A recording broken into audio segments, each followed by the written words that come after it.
Alright, we are eating good today, my dudes. We got the, I guess now the third installment of these Guildfest events. And with it, the AC/DC boys are getting another buff, which is awesome, especially because I think both of these buffs are great. Also, Tesla finally got his animation update. I think that's worth mentioning as well, and so that's also very cool. But I'm here to talk about the buffs, because this is obviously going to be another episode of everyone's favorite show. Not really, but you know, I want to call it that. Copium.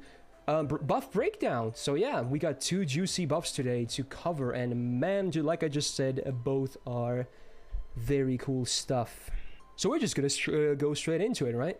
Pretty much. So let's take a look at Mr. Tesla's buff first.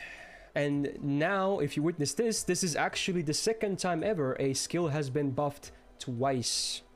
He joins Emiya in this sense that, you know, they have a skill that has been buffed twice. So this is what his skill used to be way back when.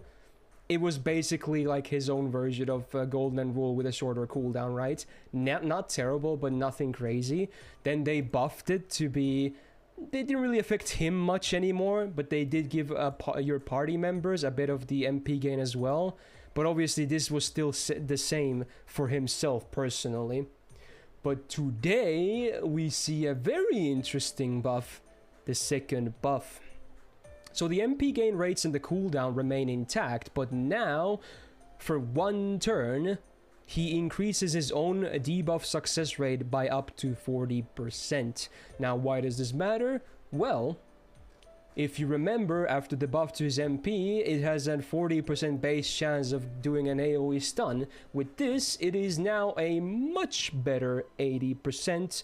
Obviously still not guaranteed, but hey, that's a marginal, really solid improvement to this stun. Really cool. Now, the second part I think is even better. So for 3 turns on this one, your entire party, including himself, gets up to 20% buff success rate up. And the reason it's 20% instead of like 40 is because, as you might know, his second skill has RNG in it. So now the MP damage for 3 turns and the defense up for 3 turns up to 30% both, which is great on a 5-turn cooldown, really good. Now they're gonna be guaranteed. And to make it even better, you know how a lot of servants like this, well not a lot, but some servants, like they have like an RNG thing or a demerit, but a lot of them have like the solution in their own kit. As an example, Ozymandias, right, who can guarantee his buffs on Imperial Privilege, but his problem is he still has a problem with it, right? Because the skill that gives him the buff success rate up is on a 1-turn higher cooldown than what his Imperial Privilege is. So sometimes you're gonna be off sync and it's gonna be really awkward, meaning you can still miss them. Not the case for Tesla. In fact, he might be the only one in this category now, because if you look at closely, both of these skills share the same cooldown. That is amazing, and really not enough emphasis is put into that. That is really, really good. Like, he can guarantee everything from this skill every time it's up, making it one of the best skills in the game now, for sure. This is an insane skill now, because you will always be able to guarantee these buffs to land. Granted, you max them, and you definitely should. So, wow. That is nuts. So yeah, while some people might not see this buff being a big deal, I think it is. I think it really is. What this buff does, first and foremost, is it increases his consistency. It's just nuts. Like, that's all he needed, basically. He was always great after all these other buffs he had. Definitely on the same tier as Gilgamesh and Ishtar, etc. Especially if you saw my Archer tier list and whatnot. But now, he's just that much more consistent. Also, oh yeah, one thing I should mention, speaking of Ishtar, actually, this is actually kind of cool, because Ishtar, if you remember correctly, actually have her open here as well, she also happens to have 80% RNG here. If you want to get that invul, which you definitely do if you're going against bosses, and sometimes the invul pierce as well. So, as they're both archers, it's not even the most unlikely combo to run. So, this Tesla buff actually kind of nice for Ishtar as well, when you think about it. So again, just another bonus worth mentioning, I suppose. So yeah, as I was about to say, maybe this is the tier list, by the way, that I did just now. Not a lot of people might say that's a big deal, and I really thought about it too, right? I did think about it. What is this enough? I did think about this a lot. But and I might get some hate for this, but I truly believe Tesla now slides into the EX tier. Again, I assume a lot of people would say no, but I do think it is. I think it is. And feel free to disagree. In fact, my chat is disagreeing with me right now, but I would say it absolutely is worth it. This makes him so much more of a consistent damage dealer in buster farming, because you want that MP damage to land, definitely. And it makes him much more consistent against bosses as well. It is exactly what he needed to become really, really damn good. I think it was a perfect buff, honestly. So there you go. Again, feel free to disagree, but I will shift the ranking with this buff. That's why opinions exist. So yeah, great buff. Good start. Then we got a second buff, right? We got a buff to a character not everyone likes that much, sadly, but yeah. The AC/DC duo, Edison sees a buff as well, and while the Tesla buff, sure, it wasn't massive, but it's not like he needed a massive one anyway, right? Because like I said, he was always great to begin with. Not so much the case for Edison, right? But luckily, he did get a massive buff, so they tackled the second skill, which, let's be real, not good. Stars per turn, up to 10 every turn for 5 turns. Not the most, but the uptime is alright, except when you look at the cooldown at 10, which is ridiculous. Even if he has cooldown, like he can lower a bit of his cooldown with this buff, still ridiculous. And then self-battery 10% every turn for 5 turns. Not worth 10 turns of cooldown. But take a look at this. Oh my god. First of all, cooldown dropped by 2 whole turns. Great. And now the MP per turn is party-wide.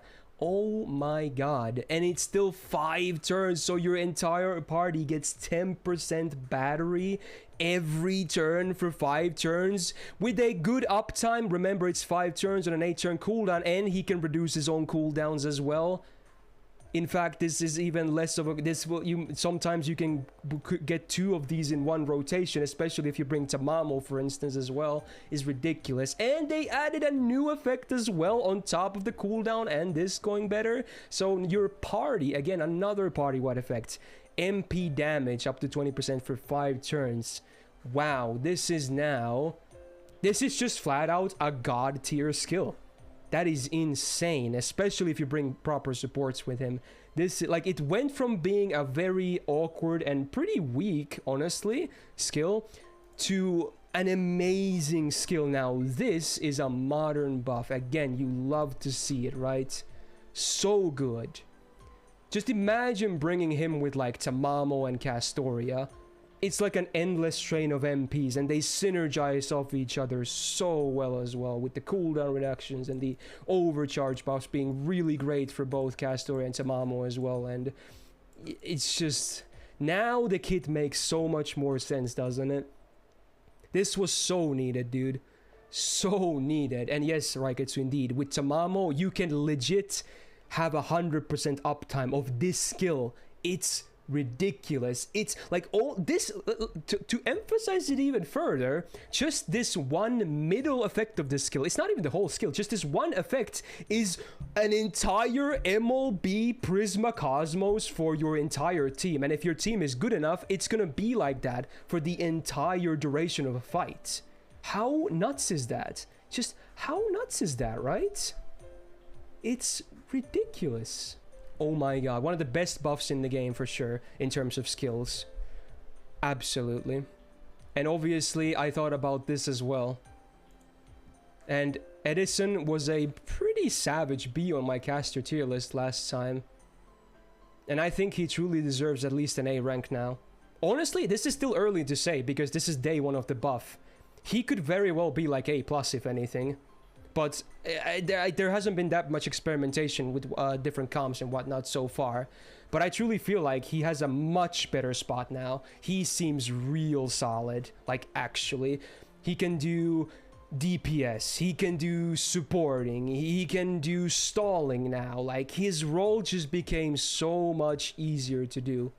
So, at least an A now. Oh, a big jump from Mr. Edison from this. God, I can't over how good this buff is. This is another well-done lasagna moment, right? What a broken-ass skill now this is. So yeah, I can't wait to mess with this skill as well. It's gonna be really cool. It's like Abby's skill on steroids. And Abby's skill already was pretty good, right? So it really makes you think. Such a nut skill.